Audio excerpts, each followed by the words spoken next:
Welcome to the Advisor Summit, the podcast where financial advisors gain analytical insights and tactical strategies from the industry's top minds. The new episode is starting now. We are excited to introduce Mark Bigler to the Advisor Summit podcast. Mark joined the Advisors Excel team in 2010, building and maintaining an already successful group of producers throughout the country. He grew up in Alabama and southeastern Kansas, running his personal production before joining AE.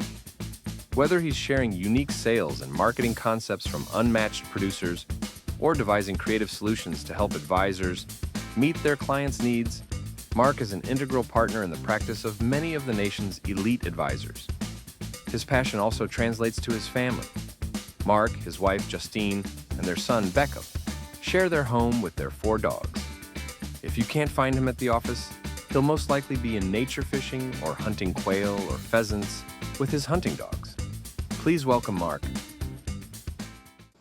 Mark, welcome to the Advisor Summit. We're so excited to have you on today to really just dive into what IMOs and FMOs should do for advisors. And I think you're the perfect person to speak on this. You've had so much knowledge and so much industry experience to just really give us some answers to key questions today. So thanks for joining. Of course. Happy to be here. Thanks for asking me to join. Let's dive right in. How did you get into this space and kind of give us your experience and how long you've been here? And I know I always say there's no clear A to B. I mean, I would love everyone to be like, my dad did it, but tell us how you got here. It's a little different, I suppose. So I went to I'm like one of the few people I think that actually went to college wanting to be a financial advisor. Okay. And I had a girlfriend in college whose dad was a very successful financial advisor. We dated, seriously. Thought maybe we'd get married. Didn't, you know how that goes. But I stayed the course because he kind of introduced me to that field. And when I did an internship for 3 summers with a company called the Southwestern Company, I sold books door to door in school districts in Macomb, Mississippi, Bridge City, Texas, and Watertown, New York, with a bunch of other college kids. And it just taught me organized sales. It taught me grit. It taught me, toughness. I mean, the failure rate was 70%, in that internship program, but the money was really good. Got out of school, interviewed for a bunch of financial firms, ended up going with a firm called Waddell & Reed, which isn't even around anymore. They got bought by LPL years ago. And I was an advisor for a few years, got my 766, life and health, all that good stuff.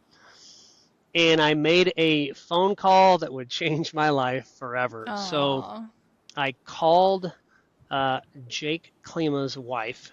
Jake Klima is the president of Advisors Excel. And I called his wife trying to sell her life insurance because at that particular point in my career, you try to sell anything, you're like, it's beans and rice. You're trying to just make it, because those broker dealers, they don't teach you how to market. They don't teach you how to do seminars. They don't teach any of that. They just, go market to your warm list, ask for referrals, hope you make it, kind of thing. That's what I did. And my office at the time was like 2 blocks from AE's office. And he says, hey, I'm talking to her. And she's like really interested in what I'm saying. And it's one of those deals that's like, honey, who are you talking to? Yeah.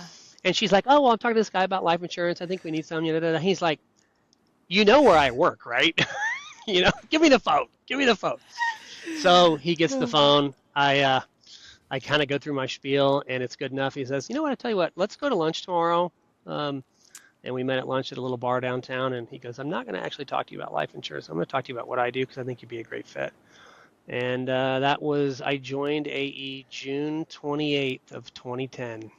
That's amazing. Yeah, that's crazy. just the power of just make the phone call, you never know where it's going to lead and just make the phone call. You never know. And shout out to Jake's wife also. That's a big piece of the puzzle there for picking up and staying on long enough to actually get to know you. So that's an awesome story. I love that. That's really fun. Yeah. So the 16 years in June. It's pretty crazy. Yeah, been a great journey. So, and that's kind of really where I want to go today is, you've been there for 16 years. You really know the ins and outs of what, IMOs and FMOs should do for advisors. So let's kind of dive in. I don't think a lot of advisors really fully understand the role of what they actually should do for advisors. So from your perspective, what does a great IMO do for advisors?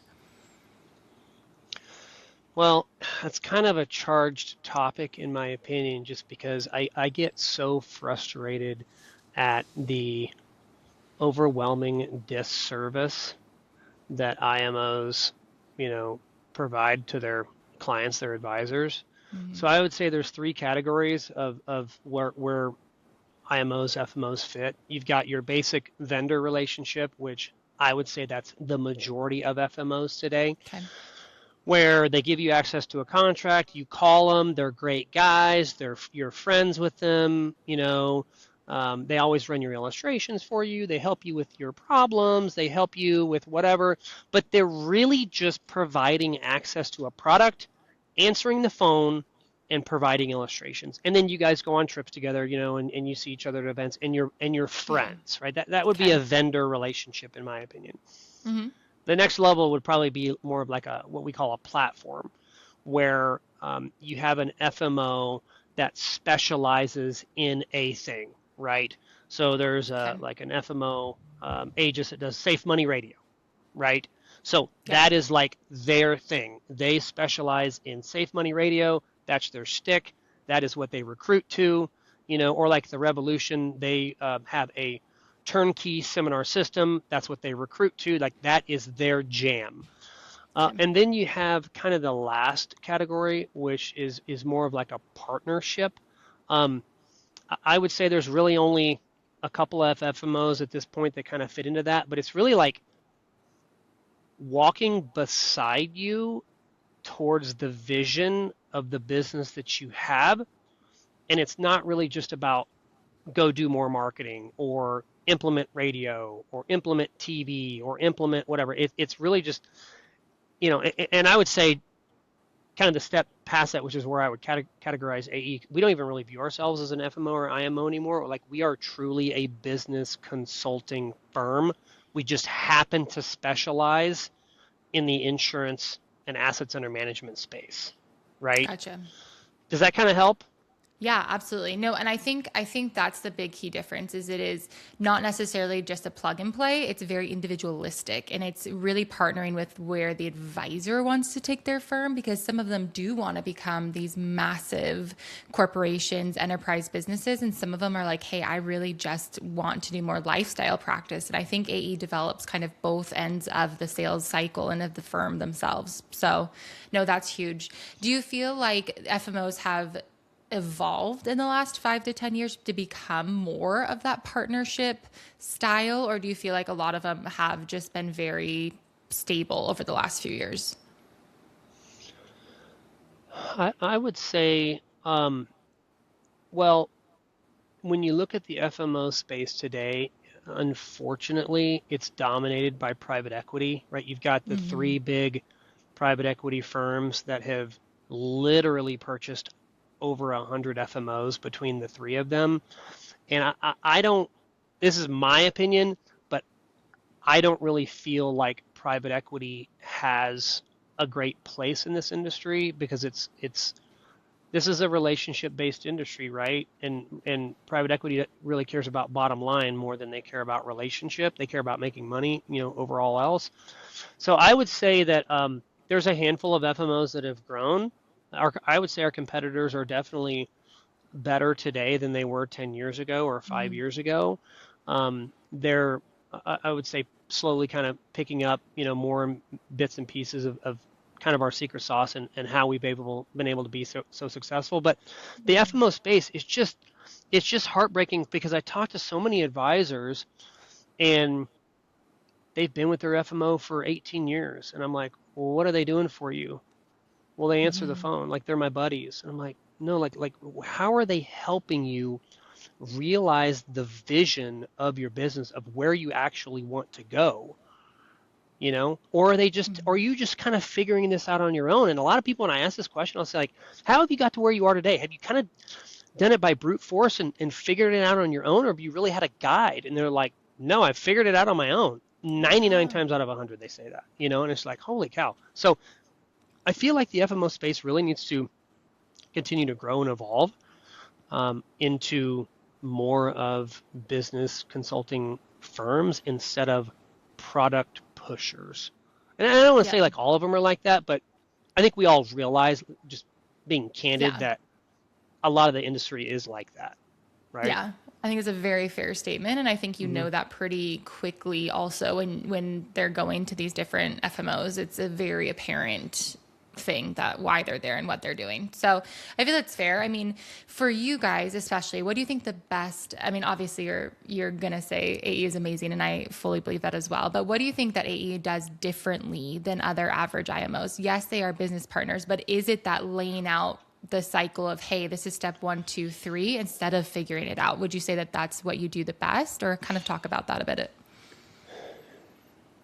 I would say the number one thing that we're doing that really not many of our competitors are doing is, number one, we build a business plan every single year for every single office on my team. So my team, we have 11 people on my team. We have about 80, 85 offices between the 11 of us that we work with. Naturally, that's not a lot when you split that between 11 people. So we are very intentional with, and really every office is a custom approach because we don't have thousands and thousands and thousands of reps. Like the myth out there about AE is, AE is so big, they have all these reps.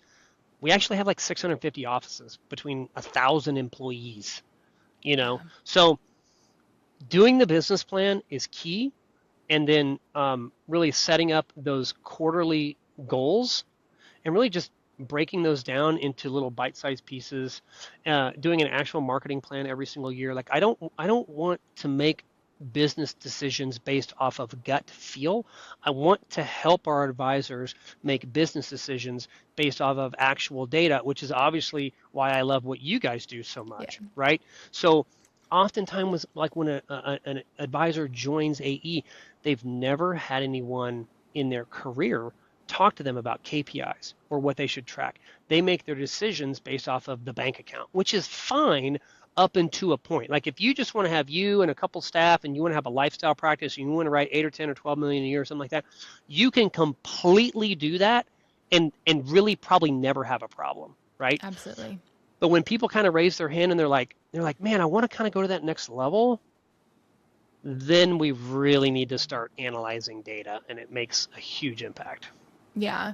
Well, and I think too, not like you said, not everybody wants to go to that next level, and that's okay. But when you get to the next level, it's what are they tracking that you're not, and how, if you don't know where you've been, you don't really know where you can go because you don't have the actual foundation of where you've been already. So I think that's huge. Do you find that most of the firms that you create these marketing plans for follow it to a T, or is there some level of almost negotiation or encouragement to make them kind of follow the plan that you're creating?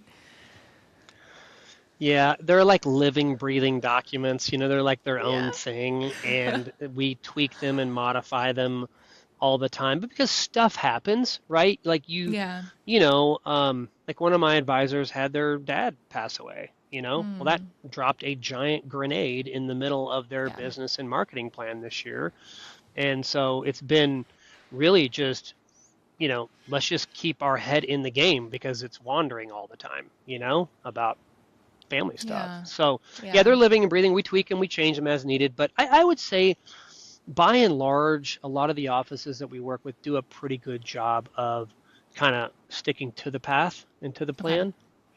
So yeah. Yeah. And you mentioned like quarterly check-ins. How much outreach do you typically, or how much even talking to a firm on average do you typically do throughout the year? Is it quarterly and then you meet for one big marketing, or is it a weekly thing? Kind of walk me through what you guys are doing differently. Yeah, so it kind of depends on how long the office has been here, but let's just assume it's a long-term client, right? So we're going to do a monthly scheduled call, at least for an hour every single month. We typically have an agenda with the call. I like to run my calls maybe a little more off the cuff and maybe a little less structured, because a big part of what I do with the offices that I work with is just problem solving and being a really good sounding board. Yeah. A lot of advice, like a lot of what I talk about is like hiring people, training people, infrastructure, back office, systems, processes, efficiency. A lot of the offices that I'm coaching, they don't really have marketing problems because they're doing, 50, 100 million, 200 million. I think my biggest offices will do 650, 700 million of new business this year.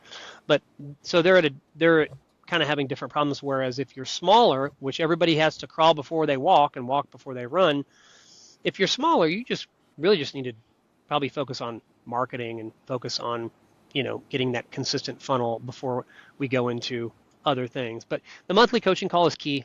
That's where the magic happens. Yeah.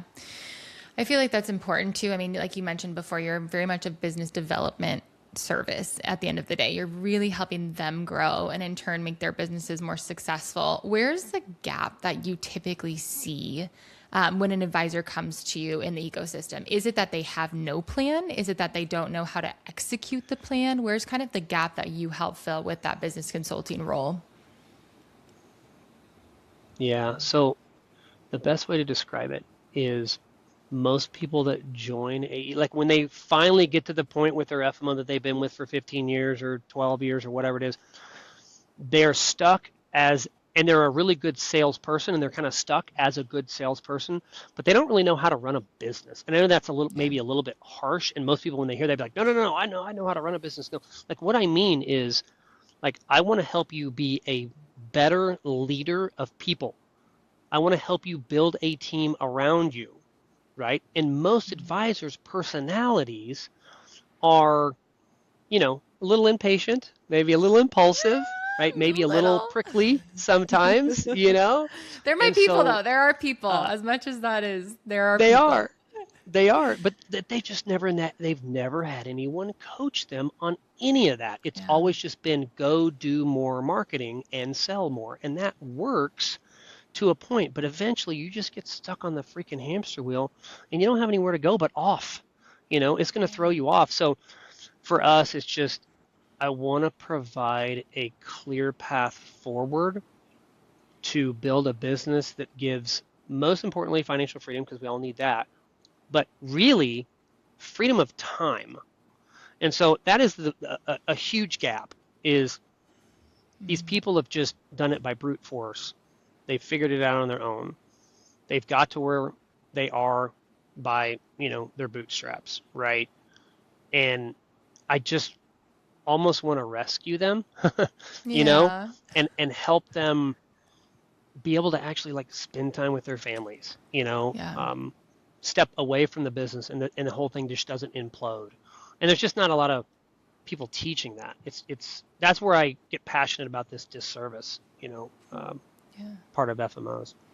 Well, and I think, you were in that role as kind of a financial advisor. You have your own family and wife and son, and you know the importance of family and being home and being present. And so I think it all kind of weaves together to paint this picture of it is important. And that's where it comes from, is from, your own background, but also we don't get time back. And I think that's an important thing that we need to all understand. Yes, it's important to build businesses, and yes, it's important to be successful and it's fun. But at the end of the day, what really matters, and I think giving them that time freedom back is so critical. Mm-hmm. So 100%. Yeah. And as we kind of talk about advisor development, I think that this is a big area where you really help with advisors and their firms. What are kind of the 3 growth levers that advisors should focus on right now? Mm-hmm.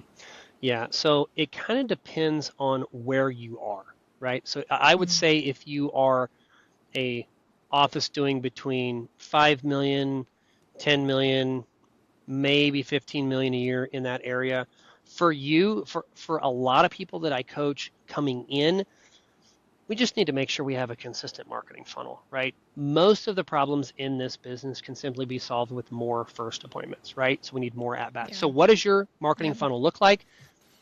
You probably already have one because you're doing that level of production. Do we need to add a second?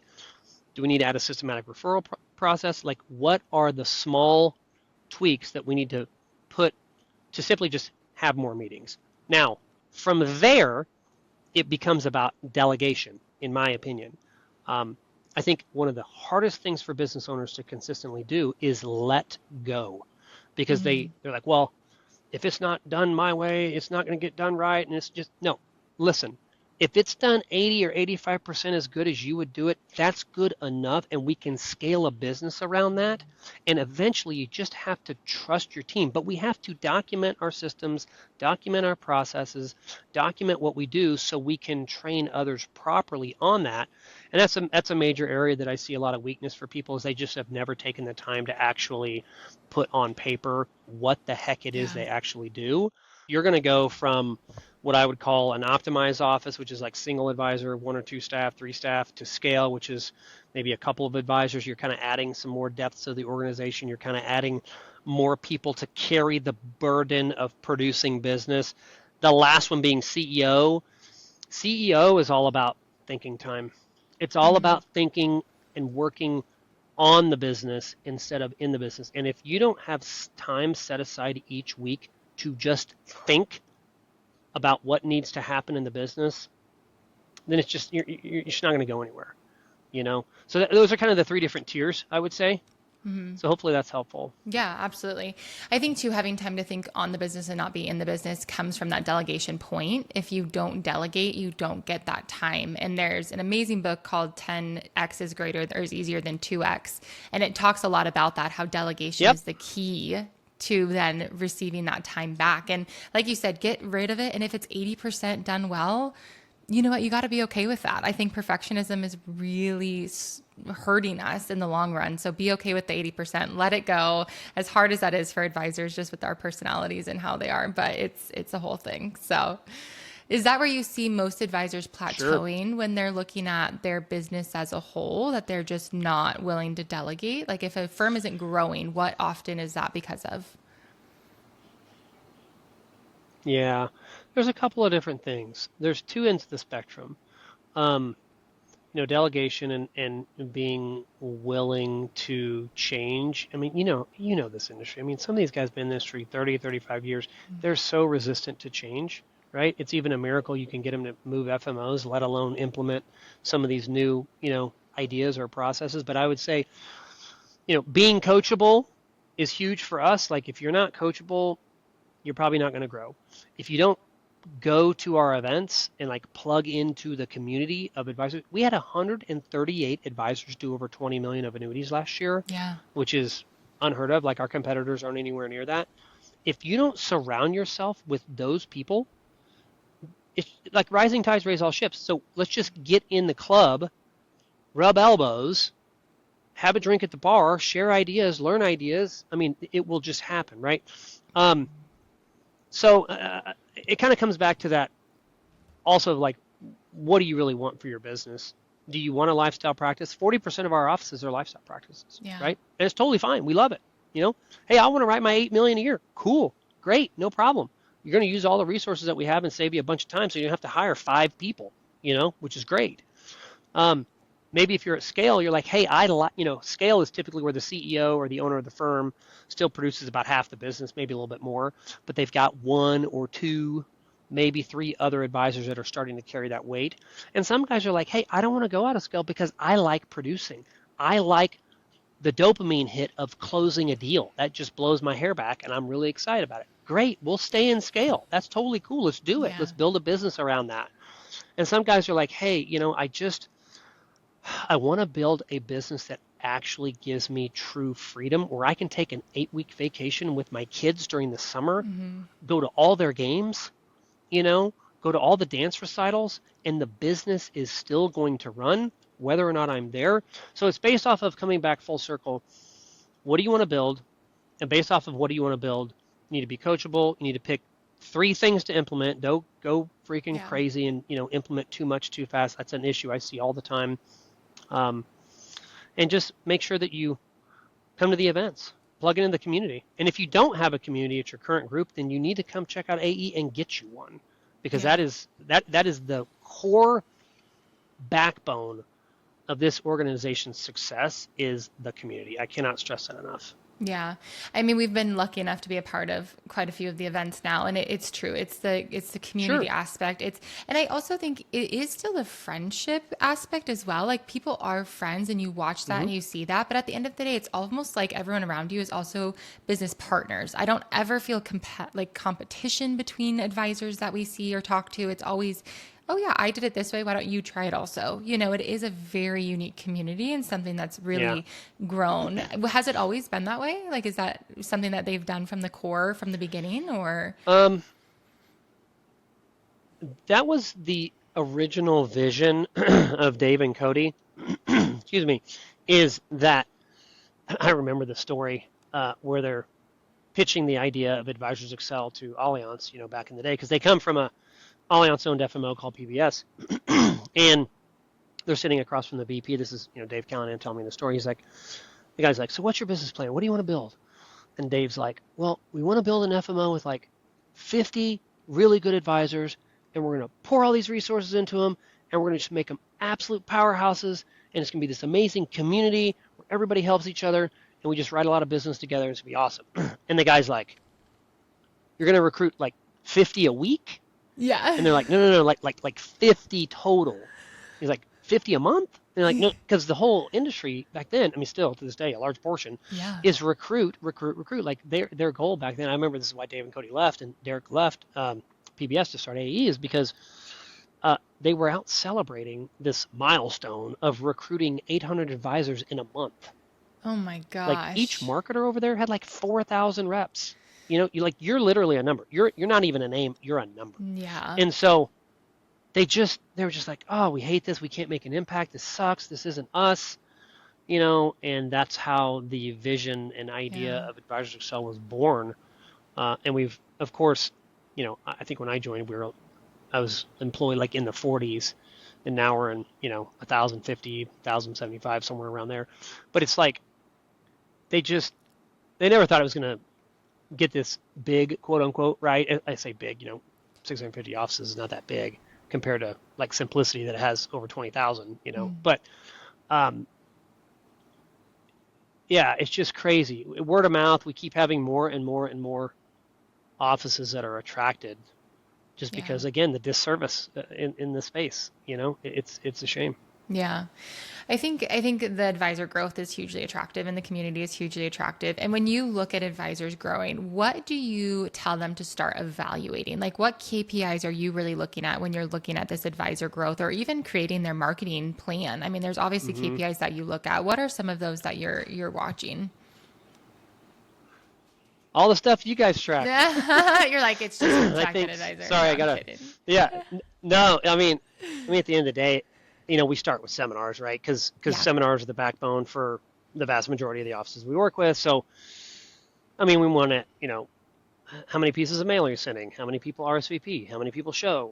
How many appointments are you booking? What's the stick rate, right? How many of those move forward to a second? What's the stick rate there? How many of them move to a third? What's the close rate? What's the average case size? What's the lifetime value of the client? Like, all of these things. And another key metric that a lot of people don't track, which is really impactful, is how many days from the seminar to the first appointment is there. If it's over 10, you might as well just take that $100 bill and just light it on fire or throw it in the trash.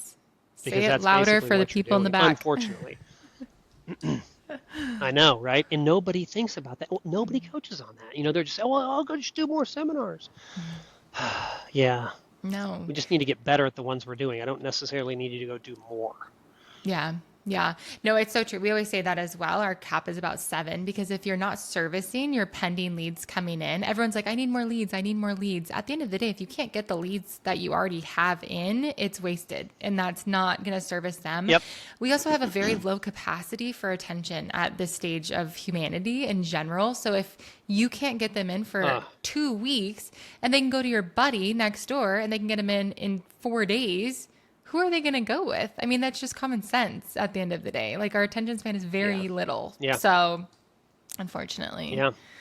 But all good. So, okay. So I kind of want to jump into building a business because I think that that's really for a lot of these kind of smaller advisors that you were talking about that want to scale. Where should they even begin when they want to start building a team? You kind of mentioned that AE obviously has a lot of resources, but if they want to start to build a team to become more of scale and then eventually CEO, where should they even begin? So the first thing you need to do is you need to document your processes, okay? Because too many advisors at the optimized level or lifestyle practice level, or just starting out, they're maybe only 3 or 4 years in, everything's in their heads, right? They know what to do. It's all muscle memory. But the problem is they go and hire someone. Number one, they don't have a hiring process at all. So they just hire the girl at the country club because she's nice, Yeah. or the waitress because she was very friendly. Oh, she'll make a great, so-and-so. It's like, there's a little more to it than that. Let's actually, but we need to document everything we do. We need to actually have a hiring process. And then, shocker, we need to actually make time to freaking train them. Another huge issue that advisors have is that their business is running them so hard that they literally don't even have time to train new employees. And if this is your first employee, fine. But if you have another employee, then let's use ChatGPT, use AI, build a training curriculum in 5 seconds, or have your administrative person build out a training curriculum. Obviously, we have a bunch of training tools here at Advisors Excel that helps do all this for you. We have an AI platform that plugs into our database website and builds that out. But yeah, I cannot stress that enough. And then, because the problem is, you bring them on. Number one, you don't have your stuff documented. You hire the wrong person because you don't have a hiring process. You don't have a training process. And then what happens? They leave, and you're right back to square one, and you just keep turning over employees constantly. And the 9 times out of 10, the advisors blame, we just didn't have the right person. Yeah. Well, they just weren't a fit. They weren't a hard worker. I would challenge you to look in the mirror, okay, which is really hard for some of these guys because they're proud, they like, but I would challenge you to look in the mirror, and it's like, am I setting up my employee to fail, or am I setting them up for success? And have I put in enough time to do that? Because the commonality of every big office that we work with, all these offices doing 50 million, 100 million, 200 million, whatever it is, they all have one thing in common. Every single one of them, they all have an amazing team built around them, and they've all learned that lesson. So hopefully that's helpful. Yeah. No, I think it's true. And your first is hard, but it also gets it off the ground, and it makes you build those programs and makes you build. And we've seen it. We've seen offices have massive retention rates, and because they have this and it's well documented, your new employee knows what they're getting into. We've also seen offices with massive turnover rates, and it's because they didn't have the documents process. They don't have it documented. They don't have the training. And I agree. I think sometimes we don't want to take accountability and we want to say it's them. And I think it's a lesson for everybody at the end of the day. Look in the mirror. Like, it's not always other people, it's you. Yeah. Let me, I'll piggyback on that just real quick, because there's one other thing that I think is really important. This was just off a coaching call that I had today with one of my younger advisors out of California. He's 31 years old, built a team of 14, 15 people. 5 years ago, he was doing 3 million of production. Now he's doing 100, and I was just telling him, I was like, at the end of the day, you are a young leader. You don't have 35 years of experience leading people. So what you need to do is invest in your leadership skill set. Like, there's John Maxwell, 21 Irrefutable Laws of Leadership. The law of the lid is a big rule in that book, that the growth of your business is capped by how good of a leader you are. Okay. So the more that you can invest in how to motivate people and rally the troops behind a vision, and have patience and humility, and don't tell yourself stories in your mind of what happened, when an employee screws up. Go in curious, ask questions, be calm, slow down, don't just immediately react. Like, all of those things raise your skill set as a leader, and as a result, your team should grow with you. Yeah. And continue to get better and better, and the whole machine moves together. Yeah. Do you feel like he's at a disadvantage being younger in this industry as a whole? I used to think that mattered. I don't anymore, because I have 4 advisors on my team that are all very, very young. That gentleman in California, 31, joined at 25, 26. I have another advisor who is 30 or 31. It's his 4th year in business, and he did 300 million last year. That's insane. And he's very young. Everyone Yeah. on the team, all of his employees are under the age of 30, That's except amazing. one. There's one employee, but everybody else, he has 42 people or 44 people on the team now, something like that. So I used to think that mattered. Now I don't. I think Okay. it is more of, you know, like how dedicated you are to the space and the business and how you want to grow. So Yeah, I think that's helpful. I mean, I hope that's encouraging for any young advisors listening. I think there's a kind of a stigma that you can't really succeed until you're older and people don't trust you. And that's not the case. Like you are a leader and you can be a it's leader in not. your field. So I love that. I think it's helpful. What are some mistakes you see You can use it to your advisors? advantage. Oh, Yeah. No, go ahead. I was going to say you could use it to your advantage because you're going to actually be around throughout their entire retirement, whereas their 65-year-old advisor is going to be retiring along with you. They're like, So bye. it works. There's no awkward conversation of, succession there at all. It's I'm still going to be here. I'll be just mid-career, so that helps a lot. But Yep. what are some common mistakes that you see advisors make when they are trying to grow? Or do they overcomplicate things? Are they not delegating? Are they not utilizing AI?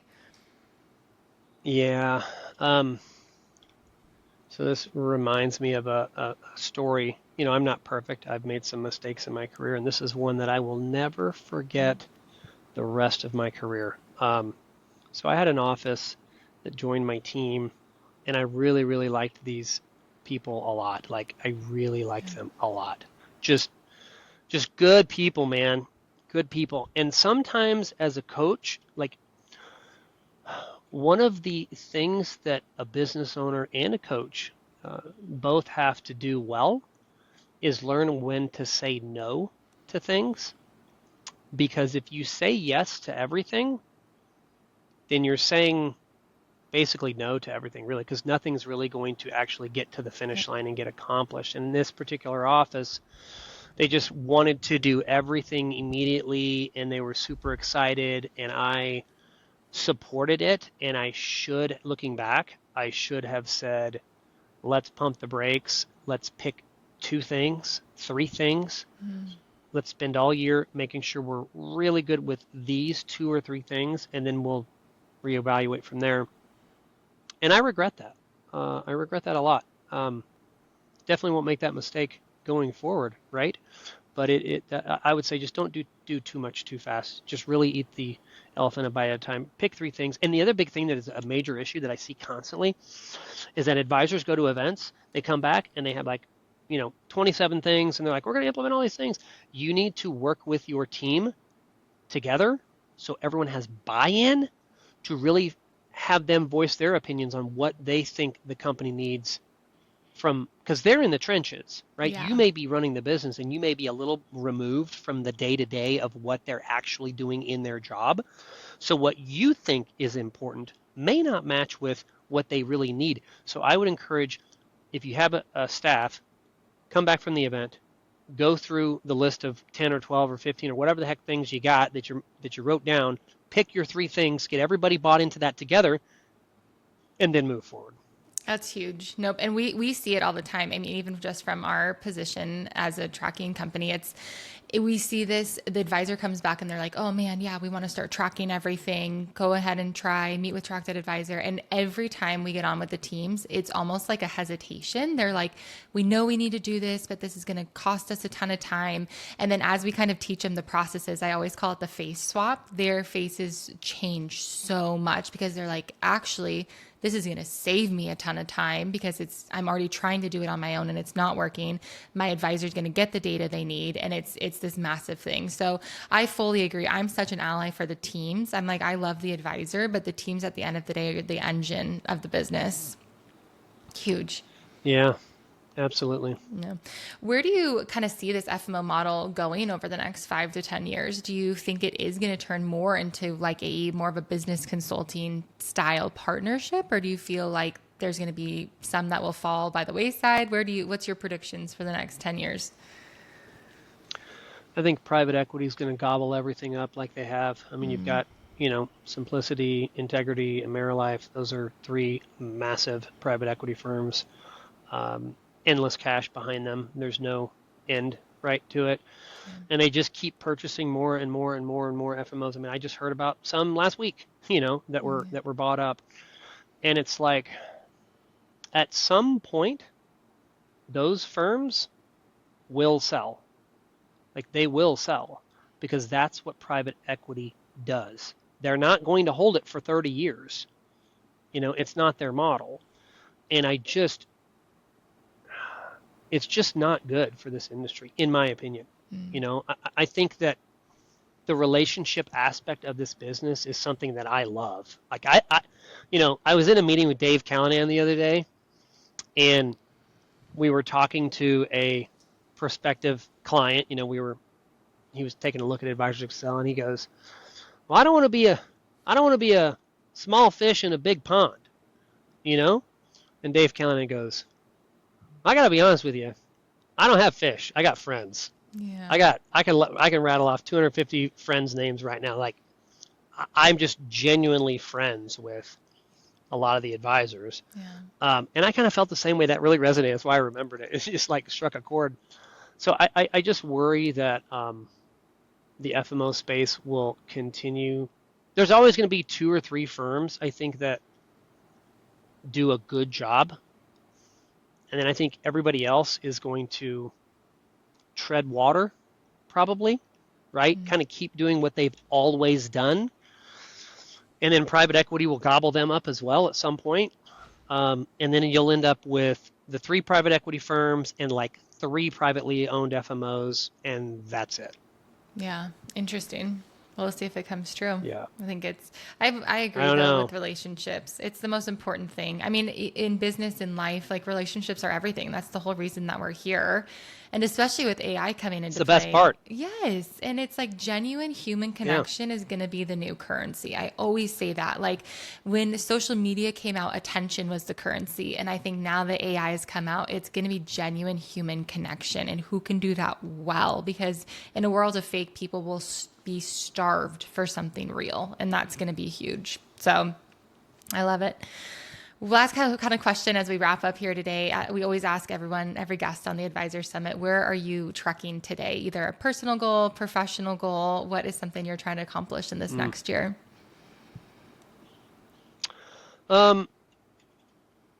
Really, it's something I kind of talked about earlier. For a lot of years inside the Advisors Excel community, I was a recruiter. I was the sales guy. I loved the thrill of the chase. I mean, I called people every 2 weeks for, 6, 7, 8, 9, 10 years until finally, the timing was right. And I loved it. It was great. I did get promoted to co-lead the team that I helped build. So me and Drew Hansen run Team Ascent together. And I think this year we'll probably do 2.5 billion, maybe a little more of production. But so what am I doing? I am really focusing on raising my leadership skill set. I think a lot of times as salespeople, like I'm a high D on the disc, I'm a DI on the disc profile, or high red, that's like kind of my personality. And I think a lot of advisors are that way as well. And it just kind of comes down to like, hey, I made a list. I look at this every single morning, and it has really impacted my growth as a leader. I wrote out a list of kind of rules to live by.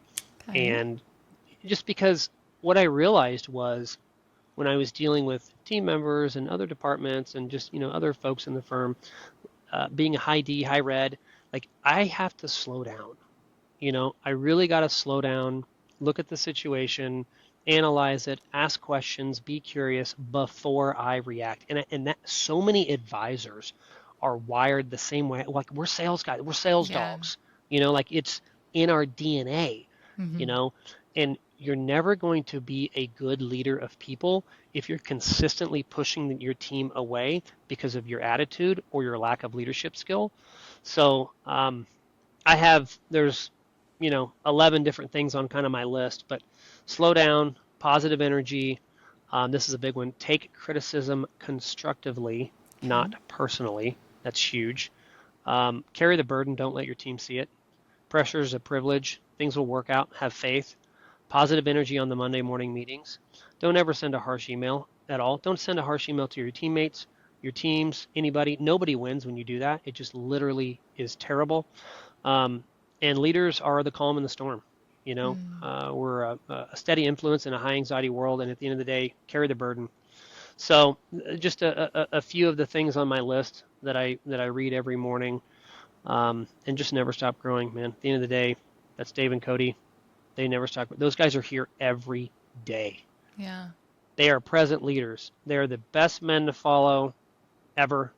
There's a reason that AE is so successful. It's a big part of those two, those guys, right? They're good men to follow. They're always pushing us to never stop growing. And they live that themselves. It's not like just talk. That's what they do as well. So yeah, and a good leader models that. I think it's so true. I mean, I think as parents also, that's a huge lesson. Like, we model what our children see, and it's the same in business leadership. Your team models what they see in you. So if they see harshness in you, they will be harsh. If they see burdens being carried, they will carry burdens. And so I love that. I think it's a great list. Definitely going to adopt some of that, because I'm also a very high DI, but it's fine. It gets us far in life, but sometimes we do need to pause. I agree. That was kind of some criticism, and constructive criticism I got as well this year was pause, like just stop for a second and think. And it's tough, but we're fine. We just tell ourselves stories. We're like, oh, someone screwed up. Oh, this is must have what happened. And your brain does it instantly, and you don't even realize. And then you go in there and you slam them because you think this is what happened. And you should have just started and said, hey, I noticed this was a situation. Tell me about it. Yeah. And then you'll find out. And then if it's, there's an issue, you can address it. But, man, that was one that I definitely had to learn the hard way. The hard way. Well, hopefully you had good people, though, to teach you that. I think there are some that are like, well, actually, this is what happened. And they have a little bit of backbone to kind of come up back to you versus, no, I'm sorry. Like, sometimes things aren't your fault, and that's okay. Or they are, and own that. Like, we always say, there's human capacity that fails, and that's okay. Just say it and own it and move on. And I think that's something Erica especially has done so well. When there's mistakes made, it's like, if you come to her first and tell her the mistake, she's so gracious about that. And it's like, hey, you're human. Like, what are you going to do next time? So we can all learn from that for sure. But I love your list. But thank you so much for coming and just sharing your knowledge on kind of what FMOs should be doing and what you guys do well. And I just appreciate learning from you. So thank you. Of course. Yeah, it was a good time. Thanks for having me.